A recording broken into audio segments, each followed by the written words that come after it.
Good morning guys, नमस्ते, सत श्री अकाल, आदाब, सरप्राइज। अब क्या ही बताएं हम आपको, हमने आपसे दूरी ज़्यादा बर्दाश्त नहीं हो पाई, इसीलिए हम सुबह ही रिकॉर्डिंग करने पे बैठ गए। तो आप सबको रिकॉर्डिंग करके सुनाते हैं। क्या सुनाते हैं भैया? मुकद्दर का सिकंदर, जो हॉट हॉट स्टोरी सुनने के लिए सब वेट कर रहे हैं। ठीक है, तो चलिए सुनाते हैं क्या हुआ था आखिर स्टोरी में, क्या मतलब था, क्या कहानी थी।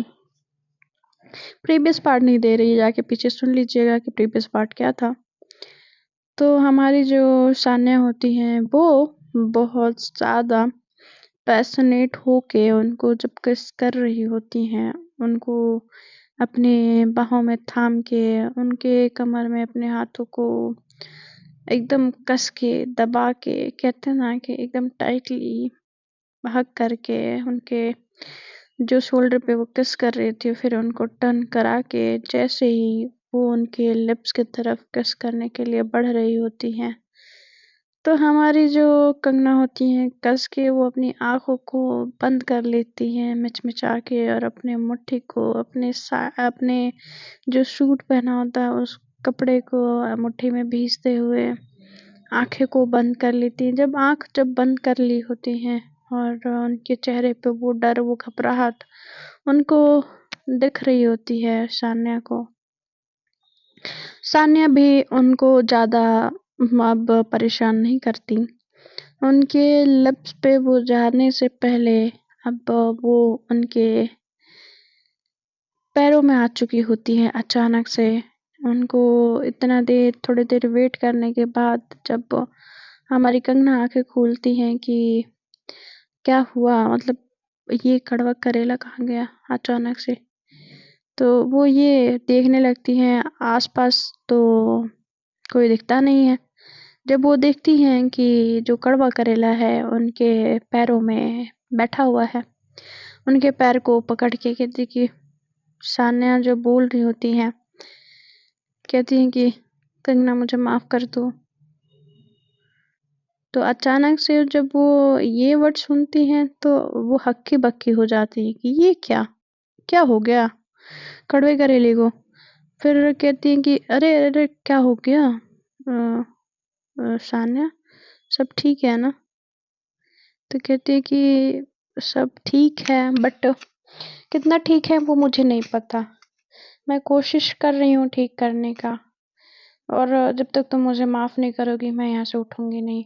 वो उनके शोल्डर से उनको उठा रही होती हैं। वो कहती है कि नहीं, मुझे मुझे आज आज प्लीज़ प्लीज़ मेरे को अपने दिल को खोल के बात कर लेने दो, please please Sanya, please Kangana, please.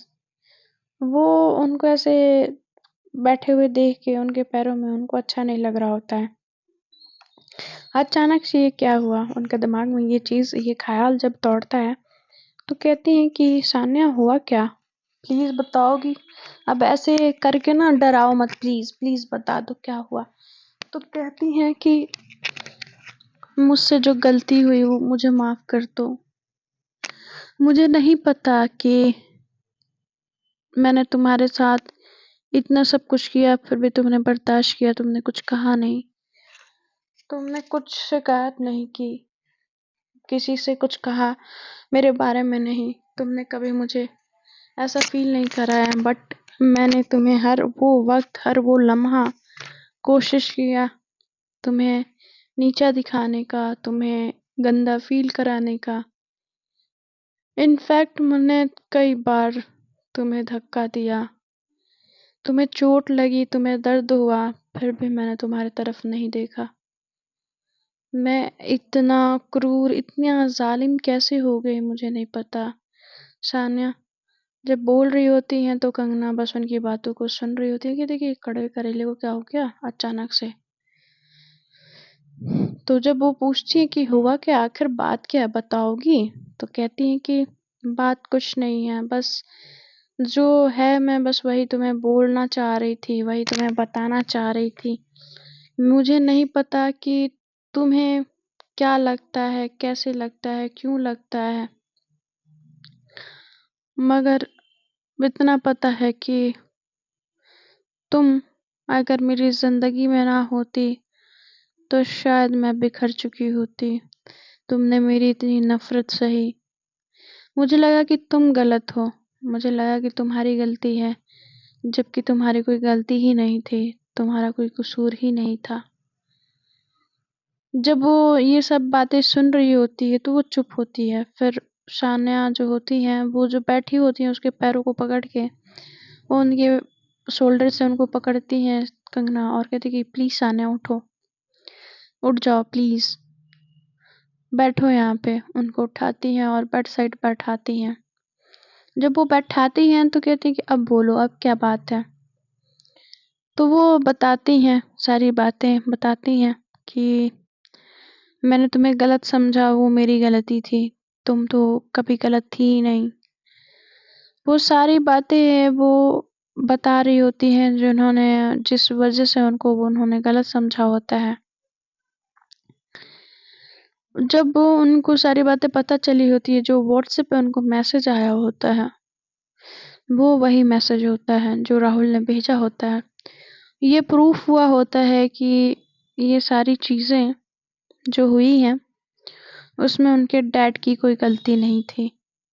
जब वो सारे डिटेल्स देखती हैं, सब कुछ पढ़ती हैं, तो उसमें एक लोग का नाम निकल के आता है। उस नाम को कहती हैं कि मुझे नहीं पता था कंगना कि इन सब के पीछे कोई और नहीं, मेरे चाचू हैं। उन्होंने ही ये सारी गलतफ़हमी फैलाई थी डैड और तुम्हारे डैड के बीच में। और मुझे ये भी पता चला, मैं जब जितनी गलतियों की सज़ा तुम्हें देती आ रही थी, तुमने वो तो गलतियाँ की ही नहीं। विवेक का प्रपोज़ल तुमने एक्सेप्ट किया, मुझे वो चीज़ बर्दाश्त नहीं हुई। तो कहती कि तुम वहाँ से चली गई थी यार, मैंने उसका प्रपोज़ल एक्सेप्ट नहीं किया था। समझ आया? जब मैं कुछ कह पाती उससे पहले ही तुम निकल चुकी थी। उसने जब मुझे इतनी डाउन होके प्रपोज़ किया था तो, और जब मैं तुमसे हॉस्पिटल में मिलने आई थी, तो मुझे नहीं पता कि विवेक ने तुमसे क्या कहा था जब वो तुमसे मिलने आया था तो। मुझे बस इतना पता था कि वो वो तुमको देख के बहुत ज़्यादा चिढ़ता है, बस मुझे इतना पता था। और उस वक़्त मैं जब तुमसे मिलने आई थी तो मेरे दिमाग में बहुत सारी चीज़ें थी। मेरे रिस्पॉन्सिबिलिटीज़ थी और तुमको लेके मुझे क्या फ़ील होता है, मुझे ये तक कन्फ़र्म नहीं था। समझ आया? और मैंने उसको कुछ नहीं कहा है, विवेक को कुछ नहीं कहा है, मैंने उसका कभी प्यार एक्सेप्ट नहीं किया। जब कंगना बोल रही होती हैं, जब हमारी जो सान्या होती हैं, वो ध्यान से सुन रही थी उनकी बातों को, समझने की कोशिश कर रही होती हैं कि आखिर ये बात हुई कैसे? जब वो कहती हैं कि कंगना, मुझे नहीं पता था कि मैंने बिना गलती के ही तुम्हें सज़ा देती चली गई। काश मैं एक बार सोच ली होती, काश मैं एक बार समझ ली होती कि शायद तुम्हारी इसमें गलती नहीं हो सकती है, शायद मैं जो सोच रही हूँ उसमें ही कुछ गलत है। जो लड़की कभी जानते हुए, मेरी सच्चाई को जानते हुए कभी फ़ायदा नहीं उठाई, तो वो कैसे अब फ़ायदा उठा सकती है? अगर तुम्हें पैसे की ज़रूरत होती, जो मैं आज समझ पा रही हूँ, ये मैंने पहले क्यों नहीं समझा? वो अपने आप को कोसे जा रही होती है, अपनी गलतियों को बार-बार गिनाए जा रही होती है। तो कंगना कहती है कि सान्या, ये अच्छी बात है कि आपको एहसास हो गया कि मैंने कुछ नहीं किया है। तो कहती हैं कि मुझे एहसास नहीं हुआ है कंगना, मुझे सबूत मिले हैं, प्रूफ मिला है, इसलिए मैं तुम पे भरोसा कर पा रही हूँ। मैं तुम्हें आके ये सारी चीज़ें बोल पा रही हूँ। कुछ वक़्त तक मैं तुम्हें गलत समझ रही थी, तुमसे बदला लेना था, मेरे ज़हन में तुम्हारे लिए ज़हर भरा था। मगर जैसे ही मुझे सारी चीज़ें पता चली, मैं उस गिल्ट में खुद से नज़रें कैसे मिलाऊँ, मुझे ये नहीं समझ आ रहा था। मैं कैसे बताऊँ कि मैंने जो भी तुम्हारे साथ किया, वो सब गलत था। तुमने तो वो सारी गलतियाँ की ही नहीं थी जिसकी सज़ा मैं तुम्हें दे रही थी। तुम मेरा प्यार हो, मेरी चाहत हो, तुम्हें मैं ऐसे परेशान करके, तुम्हें इस तरीके से दुख दे के क्या पाना चाह रही थी? मुझे ये नहीं समझ आ रहा है कि मैं करना क्या चाह रही थी। वो खुद से सवाल जो हमारी सामने होती है वो किए जा रही होती है। कंगना को ऐसे, कंगना देख के सान्या को, उसको ना ही अच्छा लगता है ना ही बुरा लगता है। वो जैसे तैसे सान्या को संभालना चाह रही होती है। जो कंगना होती है सान्या को हक करती है, और जैसे ही हक करती है कंगना, वैसे ही सान्या उनको हक करके रोने लगती हैं। प्लीज कंगना, मुझे माफ कर दो। मैंने ये सब कुछ जानबूझ के नहीं किया। मुझे नहीं पता था कि मैं क्या कर रही हूँ, किस लिए कर रही हूँ।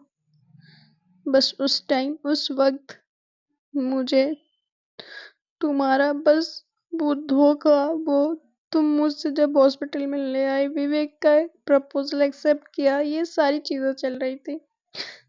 कंगना, मैंने कुछ भी जानबूझ के नहीं किया। प्लीज मेरी बात समझना, प्लीज।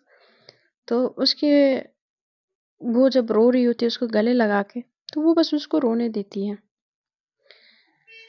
कहती कोई बात नहीं बच्चा, सब ठीक है, हो जाता है, गलतियां सबसे होती हैं, मुझसे होती हैं, आपसे होती हैं, सबसे होती हैं। इसमें कोई बड़ी बात नहीं है, आपने कुछ गलत नहीं किया है। उसमें मैं आपकी गलती मान ही नहीं सकती। वो वक्त, वो हालात, वो सिचुएशन ही गलत था जिसमें आपने इन बातों को गलत समझा, उस बात को गलत लिया। तो कहती हैं कि जब हमारी साने कहती हैं कि तुम मुझसे नाराज नहीं हो, तो उनके फेस से उनके आंसू को पोंछते हुए कहती हैं कि नहीं। तो उनको बड़े अजीब तरीके से वो देखती, कहती कि सच में तुम मुझसे नाराज नहीं हो? तो कहती है हाँ बाबा, मैं तुमसे बिल्कुल नाराज नहीं हूँ। ठीक है, और अब तुम सो जाओ, अब तुम्हें थोड़ा आराम की जरूरत है, समझ आया? तो कहती हैं कि पर, तो कहती कुछ पर वर नहीं, सो जाओ, ठीक है, हम सुबह बात करेंगे, रिलैक्स हो जाओ अभी, समझ आ गया? और तुम्हें कल ऑफिस भी जाना है, काफी लेट हो गया है। तो वो कुछ देर में ही, जब वो हमारी जो कविता होती है, वो कुछ मैसेजेस, कुछ प्रूफ्स भेजती हैं, उसमें जब कविता भेजती हैं तो कहती हैं यार मुझे पता चल गया है पहले ही। तो कहती हैं कि कैसे? तो कहती है कि वो अव्यांशी ने मुझे सॉरी, हमारी सान्या ने बताया। तो सान्या, जीजू ने क्या बता दिया तुझे? कविता कहती है। तो कहती है कि अरे यार, उनको पहले से ही पता था, और उनको अब अचानक से ये सारी चीजें पता चली कि इन सब में उनके चाचू शामिल थे। चाचू ही उनके जो थे, उनके डैड के दुश्मन बन के बैठे हुए हैं। और ये सारी चीजें जो हुई हैं, जो भी रायते क्रिएट हुए हैं, उन्होंने किए हैं। तो जो उनके चाचू होते हैं, अब उनके बारे में क्या पता करना है, कैसे पता करना है, कंगना जो होती है उनको मैसेज पे बता रही होती है, और एक हाथ से थपकी दे रही होती है सान्या को। सान्या को इस बात का सुकून होता है कि कंगना उसके पास है, उसके बालों में हाथ फेर रही है। और अचानक से जब सान्या का ये बिहेवियर उसकी तरफ बदला होता है, कंगना को ये बात देख के थोड़ा सा डाइजेस्ट करने में थोड़ा तकलीफ हो रहा होता है कि मतलब अचानक से कैसे। बट हाँ, जब उसके सामने सच्चाई आई होती है तो सान्या एकदम हिल चुकी होती है कि जिसको उसने गलत समझा, जो भी उसके बारे में उल्टा सीधा समझा, उसके साथ क्या नहीं किया, उसके साथ कितना गंदा बर्ताव किया, फिर भी उसने कुछ नहीं कहा। उसको कोई इस बात से शिकायत नहीं है, कुछ कहना नहीं है, कुछ कहना चाहती नहीं है। जब सान्या जो होती है सो जाती है, तो कंगना भी अपना बिस्तर लगाती है और नीचे वो सो जाती है। जब वो सोती है, तो जब बिस्तर नीचे लगाती है, तो वो जब लेटती है, लेटने के बाद उसको नींद नहीं आ रही होती है। वो सान्या के चेहरे को वो बार बार याद कर रही होती है, बार बार उसका चेहरा उसके सामने आ रहा होता है। वो अब कहती यार साने कितना परेशान करती हो मुझे। हाँ, अभी भी तुम्हारा चेहरा मेरे सामने आ रहा है। वो बेड पे सोई होती है, वो नीचे, मगर फेस जो साइड होता है दोनों का सेम होता है, इसलिए अब वो सोते हुए सानिया से बात कर रही होती है, हमारी कंगना। फिर वो धीरे धीरे आंखें बंद करती है, उसको नींद आने लगती है और वो नींद आते आते कब सुबह हो जाती है पता नहीं चलता। जैसे ही हमारी कंगना सो रही होती हैं तो ऐसे सोते हुए बहुत ज़्यादा प्यारी लग रही होती हैं। उनके चेहरे पे जो सुकून होता है, जो एक सुबह जो एक रात के अंधेरे में जो कहानी ख़त्म हुई होती है, दिन के उजाले में एक नई कहानी शुरू होने वाली होती है। उनकी ज़िंदगी में जो भूचाल होते हैं, जो बने बिगड़े वक़्त होते हैं, अब उन वक़्त में कुछ बदलाव, कुछ चेंजेस करने की ज़रूरत होती है। अब जब हमारी कंगना जो होती हैं, उनकी नींद खुलती है, तो देखती हैं कि सानिया जो होती हैं, उनके साथ उनके जो बिस्तर जो लगाई होती हैं, उनके बिस्तर पे ही लेटी हैं।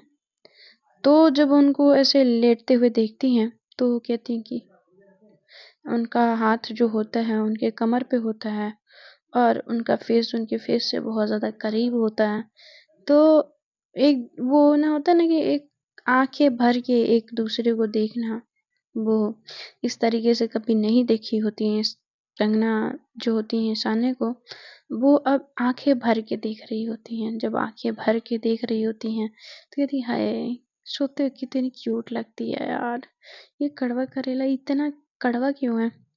हमेशा जब देखो तब कड़वी बातें करनी रहती है, कुछ मीठी बातें कर लिया करो यार, अच्छा लगेगा। तो जब ये धीरे धीरे वो बोल रही होती है, तो जो सान्या होती है उसको कमर से पकड़ती है और तेज खींचती है और अपने बॉडी से उसको टच कराते हुए, उसको अपने बाहों में जकड़ते हुए कहती कि अरे यार, मतलब मार ही डालोगी क्या, एक दिन में ही सारा पैर दिखा देना है। फिर कहती कि अब चलना चाहिए। वो उसके हाथ को धीरे धीरे अपने कमर से हटाती है। वो बहुत ज्यादा जो टाइटली हक की होती है उसको धीरे धीरे धीरे धीरे उसमें से खुद को निकालती है और कहती है कि तुम सो, मैं आती हूँ, ऐसे धीरे से बोल के और उसके फोरहेड पे किस करती है और वो वहां से चली जाती है। फिर वो वॉशरूम जाती है। वॉशरूम जाने के बाद फिर वो फ्रेश ट्रेश होके ड्रेस चेंज करके वो आज जो होता है फिर से वो सोचती है कि सूट पहने, फिर कहती है कि नहीं, आज मैं कुछ और पहनती हूँ। फिर वो साड़ी पहनती है। फिर आज जो वो साड़ी पहनती है तो साड़ी वो पहन रही होती है, मगर उसका जो पल्लू मतलब जो उसका प्लेट होता है ना, उससे बन नहीं रहा होता है, क्योंकि उसने कभी साड़ी पहनी ही नहीं होती है। जब उससे साड़ी बन नहीं रही होती है तो अब वो परेशान हो जाती है। कहती है यार ये पहनते कैसे हैं यार, मैं इम्प्रेस करने के चक्कर में कहीं ऐसा ना हो कि मतलब मैं ऐसे साड़ी खोल के ही बैठी रह जाऊं। वो ट्राई करती है, बार बार ट्राई कर रही होती है। तो जब उससे नहीं बन रहा होता है तो हमारी सान्या अचानक से उठती हैं और उसको टर्न कराती हैं। टर्न कराने के बाद उसके प्लेट्स को वो बनाती हैं। तो कहते हैं कि साड़ी, और आप कब जगे? हाँ, तो कहती हैं कि जस्ट अभी थोड़ी देर पहले, जो तुम साड़ी से स्ट्रगल कर रही थी तभी। तो कहती कि यू चीटर, तब से जग के मुझे देख रहे हो परेशान, देखने के बाद बोलना नहीं है। तो कहती कि नहीं, मुझे लगा कि तुम्हें मेरी हेल्प की जरूरत नहीं है, नहीं तो तुम्हें मेरी हेल्प चाहिए होती तो तुम मुझे जगाती। अब मुझे देखा नहीं गया तो मैं आ गई। वो ऐसे एक दूसरे से बात कर रहे होते हैं ना, कि ऐसे लग रहा होता है कि उन दोनों में कुछ हुआ ही ना हो। वो होता है ना कि एक रात में एक बात में होता है ना कि सारी चीजें उन दोनों के दिल की जो बातें होती है वो क्लियर हो चुकी होती हैं।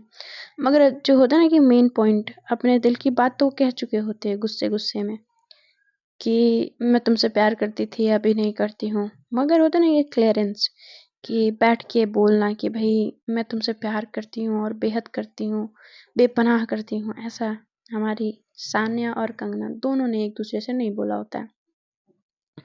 जब सान्या जो होती है वो जब देखती है कि कंगना थोड़ा सा अनकंफर्टेबल हो रही है, तो थोड़ा सा उसको और अनकंफर्टेबल करने के चक्कर में रहती है।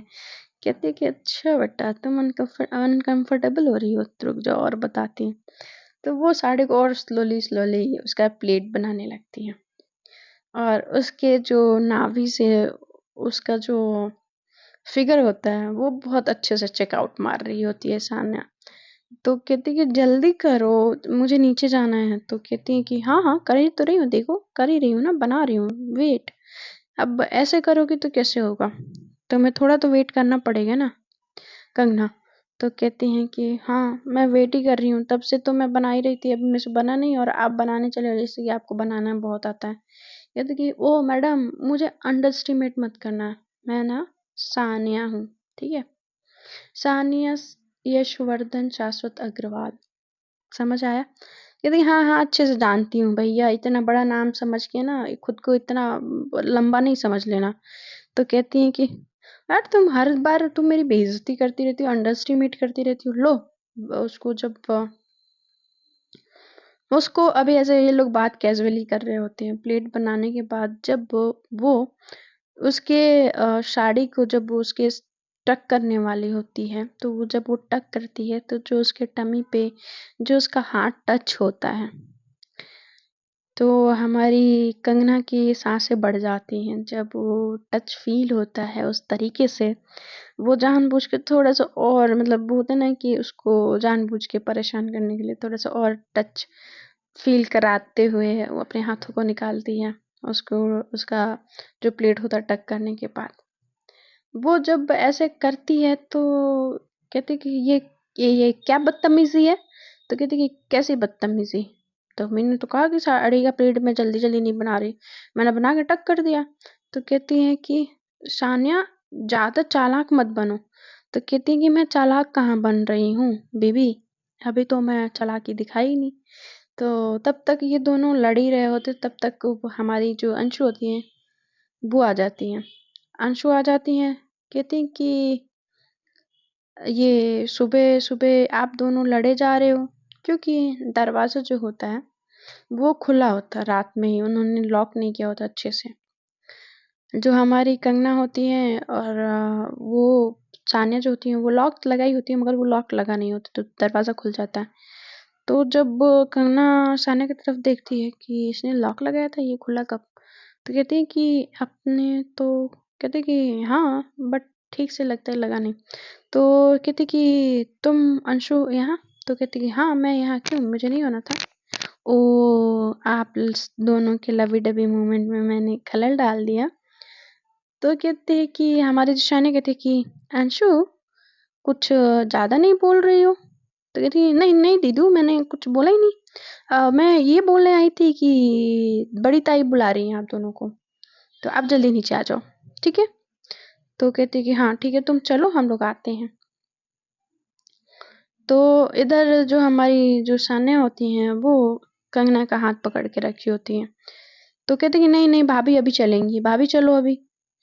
तो वो अब जाए या रुके वो समझ ही नहीं पा रही होती। वो इधर से जो हमारी अंशु होती है वो हाथ खींच रही होती है, और इधर से सानिया जो हाथ होती है छुपा के पकड़ी हुई होती है। अब कहती है कि अंशु आप चलो ना, मैं आती हूँ मैं आ रही हूँ। तो कहती है कि नहीं आप चलो मेरे साथ, आप यहाँ पे मत खड़े रहो। अब फ्रेंड्स हम देखेंगे कल, कल या जब भी आगे सुनेंगे होता क्या है, इन दोनों के जो प्यारे मोमेंट्स होते हैं कैसे बनते हैं, और वो अपने चाचू की सच्चाई कैसे घर वालों के सामने रखती हैं कि उसमें कंगना के फादर का कोई दोष नहीं था। अब आगे चलते हैं, उनके पिता के मन से वो खटास, वो बीती हुई बातें कैसे निकाली जाती है, कंगना और सानिया की फैमिली कैसे एक होगी, ये जानने लायक होगा। तो बने रहे स्टोरी के साथ, सुनते रहिए क्या मुकद्दर का सिकंदर, बने रहिए मेरे साथ, और शेयर सब्सक्राइब करना ना भूलें प्लीज़। सब्सक्राइब कर लें, सब्सक्राइब करके सुने और बेल आइकन को प्रेस कर दें कि जब भी मैं स्टोरी अपलोड करूँ तो आपको नोटिफिकेशन मिल सके। Bye bye.